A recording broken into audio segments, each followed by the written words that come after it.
feel like a glittery little mermaid today, and I really like it. I feel like the little blue mermaid. We always played mermaids as kids, so I totally felt like a mermaid, and I created like the mermaids swim in the pool. Even though as I grew older, I realized that everyone else had created the same thing. I just feel super duper freaking fantastic today. But I wanted to bring you a video on acne, and basically, I don't even know how to describe it. Today's been a weird day. Just like acne, things that I wish I would have known about acne before having acne. Or like if I could have gone back in time to before I ever had acne or when I was just getting breakouts, what I would tell myself. And I think this is great for those of you who maybe don't have acne yet or who are just starting to have acne, or if you guys have acne, I would love to see you guys film this video and leave it as a video response or in the comments and tell me, if you could go back in time, like if you could talk to yourself before you had acne, what would you say? What hints and tips would you give yourself? So I don't know if this is a tagged video or not. This is just a cool video that I decided is going to be cool. So if you guys want to be cool with the video with me, then you should kind of film me a response.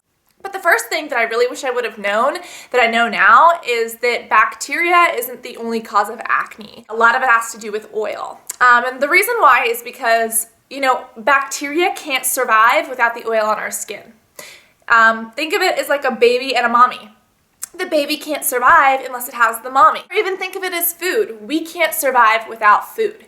The oil is the mommy to the baby bacteria, or the oil is the food to the bacteria.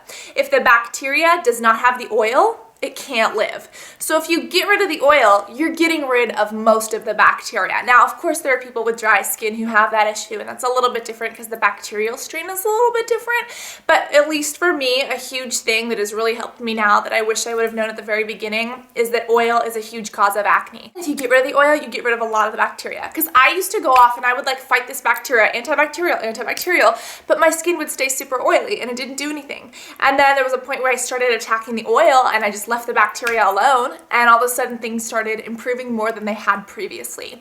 So that's something that I wish I would have told myself, or that I'm now able to tell you guys. Oil.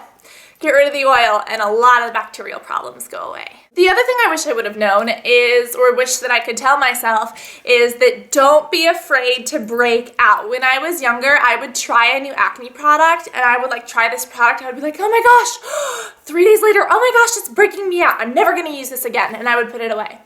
And the truth is, I'll link you guys to a video about why breaking out is good, but your skin needs to purge. We have 7 layers of the skin. Do you guys want to do the 7-layer skin dance? We created the 7-layer skin dance in New York, me and a bunch of subscribers. It was super duper fun. But we'll do the 7-layer skin dance and explain that we have different layers of the skin. And inside those layers, acne is trapped. So what happens is that when you start using a new product, it works on those couple top layers, but it takes almost weeks and months for all those layers to rejuvenate. So when you see all this breaking out when you're trying something new, that's a good thing. That means this is clearing out your skin layer by layer. And obviously, if you're still breaking out 3 months later, then obviously that's not working too well. But you have to break out a little bit in order for it to get better, to really purge your skin and kind of get everything out.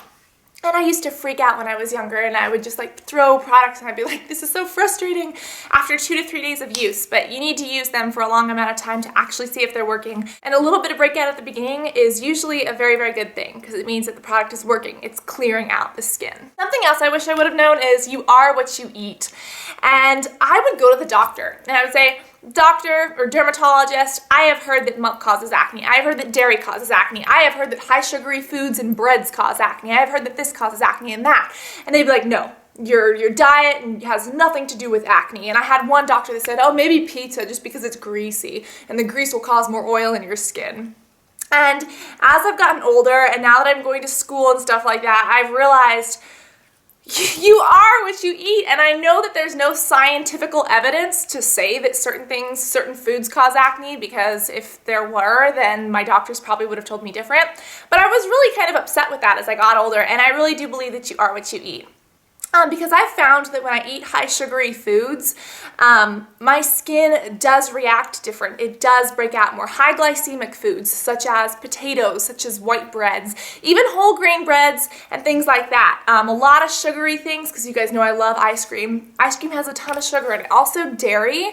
I don't know all the details about dairy, but there's a theory that dairy is full of hormones. Even organic dairy the cow or the goat or whatever is creating that milk or cheese has to be pregnant or lactating in order to give that milk or cheese. So that milk or cheese has pregnant cow or pregnant goat or pregnant whatever hormones. And why does the cow give milk? Why does the goat give milk? To help the baby grow.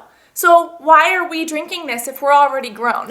So it's the idea that that could cause hormone imbalances. But I have noticed, and then here's the other thing. When I was a vegetarian, I was like, or vegan or whatever, I would be like, oh, I'm vegan. I'm not going to eat the mac and cheese. I'm not going to eat this. But you know what? That mac and cheese over there is, that is dairy-free, made with soy cheese, and it's like a whole grain thing, so I'm going to eat this.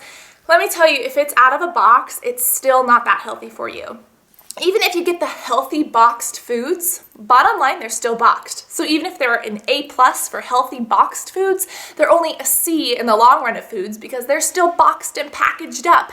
And I never understood that. As a vegetarian, I thought I was so healthy, avoiding dairy and sugar and all these things, but I was eating sodium-laden food in a bunch of boxes.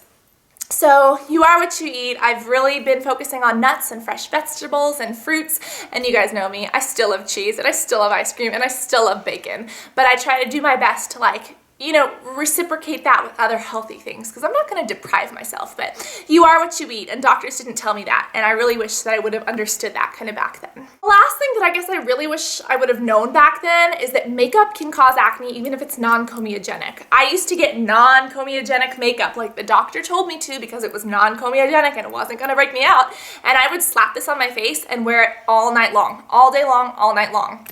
And I'd be breaking out and I'd be wondering why. And I would even put makeup on over like the last night's makeup. Like I would wash it off a little bit, but obviously I wasn't getting it all off because there was still some on there. And I would apply my new face for the day. And it's like, no wonder I was breaking out. There's makeup and bacteria and it's stopping the exfoliation. But I thought since it was non-comedogenic, it would have been fine. Truth be told, non-comedogenic can still break you out. Reason why, whether it's non-comedogenic or whether it is comedogenic, makeup sits on top of our skin. Our skin, what does it naturally need to do? It needs to breathe oxygen. Our skin needs to exfoliate naturally and get rid of that top layer. And when we've got cake face on top of here, our skin can't exfoliate. It can't breathe oxygen properly. It can't get rid of the bacteria or the oil. So whether it's non-comedogenic or not, if you leave it on for long periods of time, it can, and 99% of the time will cause breakouts if you're acne prone. So even if it's non-comedogenic, don't wear it for longer than you have to and remove it the first chance you get. But those are things that I wish I would have told myself. Maybe I'll think of more later. Tell me if you guys want like a part 2 to this video. But I love you all very much. I hope that maybe this helps some of you guys if you didn't know those things, because that's what I've learned from personal experience. And I would love to hear what you guys would say to your younger selves or to other people. And if you don't have acne yet, then I hope some of this helped you. But I love you guys so much. My mermaid shirt loves you. And if you guys remember where I got this shirt from, you are freaky deek and awesome. Like if you remember where this shirt was from. And I like this bracelet too, and it's jingling. But I'm gonna go jingle over there, and I cannot wait to talk to you all soon. Love you guys. Bye.